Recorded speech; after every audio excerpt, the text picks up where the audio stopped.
در تالار ورزشی مؤسسه تحصیلات میانه عمومی رقم 20 ناحیه ظفرآباد مسابقه جمهوریوی اید به موای برگزار گردید.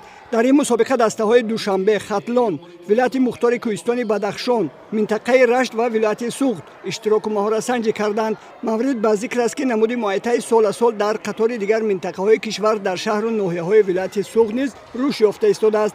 در ناحیه ظفرآباد بعد از پروران مکتب ورزشی ناحیه در رشته موای مربی پرتجربه سلطان مراد اسماعیلوف تمرین می‌دهد. ورزشکاران ناحیه ظفرآباد در این نمود ورزش بارها در مسابقه‌های ولایتی و جمهوریوی و بین‌المللی سزاوار مقام‌های شایسته گردیدند. این چهاربینی ورزشی جمهوریوی در سطح بلند تشکیلی جریان گرفته، میزبانان دستپروران مکتب ورزشی ناحیه ظفرآباد فعالیت بلند نشان دادند و به گرفتن 24 مدال طلا، 10 نقره و 2 برنجی مشرف شدند. در مجموع دسته ولایت سوخت در هیئت دستوی صاحب مقام اول، دسته ولایت ختلان صاحب جای دوم و تیم شهر دوشنبه صاحب مقام سوم گردیدند.